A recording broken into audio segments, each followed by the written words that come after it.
Buenas tardes, somos del Instituto Tecnológico de Ensenada. Es la actividad 2.3 que habla de las obligaciones y prohibiciones de los trabajadores. El equipo está conformado por Jesús Leonardo Cota Aguiar y Guillermo Rodríguez López. Somos del grupo 2GT. Según el artículo 134 de la Ley Federal de Trabajo, son obligaciones de los trabajadores cumplir las disposiciones de las normas de trabajo que les sean aplicables. Existen algunos sectores laborales que rigen bajo normas o excepciones diferentes debido a las condiciones y tareas desempeñadas. Observar las disposiciones contenidas en el reglamento y las normas oficiales mexicanas en materia de seguridad, salud, medio ambiente, de trabajo, así como las que indiquen los patrones para su seguridad y protección personal. Un gran ejemplo es la reciente NOM 035, la cual sugiere estrategias de reducción de estrés y desarrollo de un buen ambiente laboral. Desempeñar el servicio bajo la dirección del patrón o de su representante, a cuya autoridad estarán subordinados en todo lo concerniente al trabajo. El colaborador deberá desempeñar sus tareas de la mano de un líder que deje claras las metas, objetivos y los procesos. Ejecutar el trabajo con la intensidad, cuidado y esmero apropiados y en la forma y tiempo definidas las tareas del puesto. Todos los colaboradores deberán realizar sus tareas de la mejor manera posible. Dar aviso inmediato al patrón, salvo uso fortuito o de fuerza mayor, de las causas justificadas que le impidan concurrir a su trabajo. Si un colaborador no puede presentarse porque requiere ir al médico o tiene algún otro asunto urgente, deberá notificarlo de manera inmediata al patrón.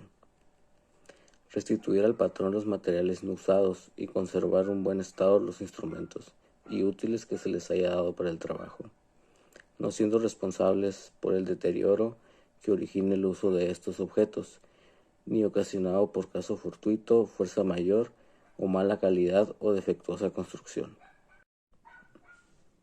Observar buenas costumbres durante el servicio.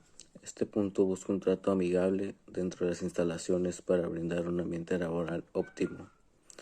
Prestar auxilios en cualquier tiempo que se necesiten, cuando por siniestro o riesgo inminente peligren las personas o los intereses del patrón o de sus compañeros de trabajo. Si un compañero de trabajo se cae y se lastima o sucede un inconveniente, el resto de los trabajadores deben ayudar de la manera pertinente. Integrar los organismos que establece esta ley. Este punto dependerá del número de trabajadores y tipo de labores. Someterse a los reconocimientos médicos previstos en el reglamento interior y demás normas vigentes de la empresa o establecimiento para comprobar que no padecen alguna incapacidad o enfermedad de trabajo contagiosa o incurable. En ocasiones se solicita un certificado médico para contratación. Sin embargo, con la situación sanitaria actual, puede incluirse algún tipo de prueba certificado relacionado con el COVID-19, lo que también aplicará en el siguiente punto. Poner en conocimiento del patrón las enfermedades contagiosas que padezcan, tan pronto como tengan conocimiento de las mismas. El colaborador no deberá ocultar ningún tipo de contagio, con la intención de proteger a sus compañeros y los intereses de la empresa. Comunicar al patrón o a su representante las deficiencias que adviertan, a fin de evitar daños o prejuicios a los intereses y vidas de los compañeros de trabajo o de sus patrones.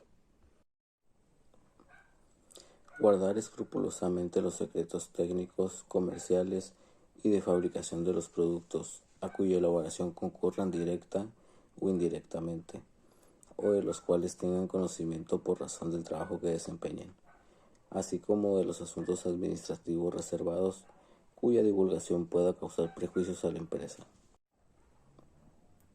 Este punto suele ser redactado de manera concreta, de acuerdo a cada empresa, en contratos de confidencialidad. Sin embargo, aun cuando no exista tal contrato, el colaborador está obligado a respetar la privacidad de la empresa. Hola, soy Jesús Leonardo Cota Aguiar y yo hablaré sobre el artículo 135 que estipula las prohibiciones de los trabajadores. Bueno, la primera prohibición se podría decir que es ejecutar cualquier acto que pueda poner en peligro la seguridad propia del trabajador, así como la de sus compañeros de trabajo o la de terceros, y así como el establecimiento o lugar en el que el trabajo se desempeñe. Eso quiere decir que los trabajadores tienen sumamente prohibido hacer acciones que los pongan en un peligro inminente, ya sea exponerse a las máquinas, por ejemplo en los almacenes de químicos, pues el hecho de fumar, entre varios factores. Al ignorar esta prohibición, el patrón tiene derecho a llevar un despido justificado. La segunda prohibición habla sobre faltar al trabajo sin causa justificada o sin permiso del patrón. Esta está correlacionada con una obligación estipulada en el artículo 134 ya mencionada por mi compañero. Pues en sí, los trabajadores tenemos que justificar nuestras faltas.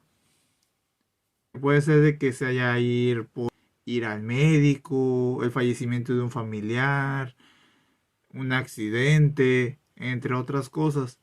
Siempre debemos buscar justificar nuestras faltas, porque si no, el patrón puede llegar a hacer las sanciones estipuladas en el reglamento interno.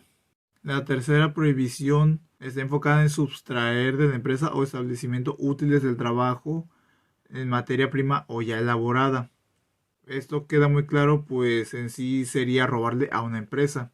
La quinta prohibición estipula que está prohibido presentarse al trabajo bajo la influencia de algún narcótico o sustancia enervante, salvo prescripción médica, ya que actualmente existen tratamientos en base a esas sustancias. Pero para lograr esto, el trabajador antes de iniciar su servicio, si es de nuevo ingreso, pues debe dar por hecho a los patrones sobre este tratamiento. La sexta prohibición es portar armas de cualquier clase durante las horas de trabajo, salvo que la empresa las otorgue. Por ejemplo, se exceptúan de esta disposición las punzantes y las punzocortantes que formen parte de las herramientas o útiles propios del trabajo.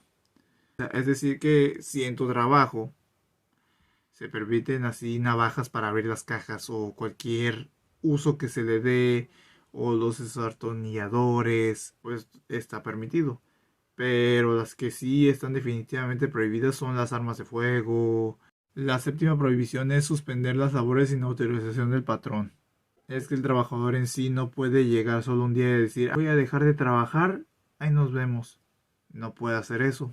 Debe de seguir un proceso de firma de documentos, para que se le entregue su finiquito. No solo se puede porque él lo desee, tiene que seguir ese protocolo.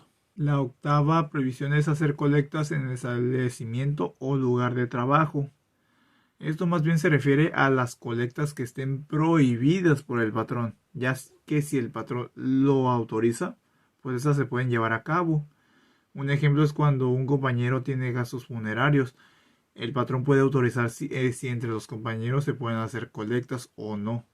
La novena prohibición hace énfasis en usar los útiles y herramientas suministradas por el patrón para objeto distinto de aquel que están destinadas. Esto quiere decir que si el patrón te dicta la utilidad de lo que te está ofreciendo como herramienta, debe ser utilizado para eso, no para otro fin. La décima prohibición, que también se puede encontrar en las prohibiciones de los patrones, es realizar propaganda en horas de trabajo y en el establecimiento, ya sea propaganda religiosa, propaganda de una ideología social o sobre una candidatura.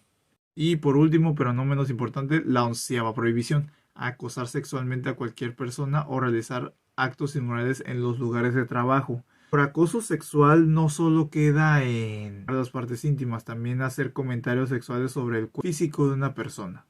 Por actos inmorales se refieren a actos o conductas que atenten contra los valores de la sociedad. Ya unos ejemplos serían como mentir, robar, engañar, estafar, traicionar. Bueno, pues en conclusión, estas prohibiciones y obligaciones que existen en los trabajadores dan un ambiente de igualdad entre ambas partes, como patrón y empleado.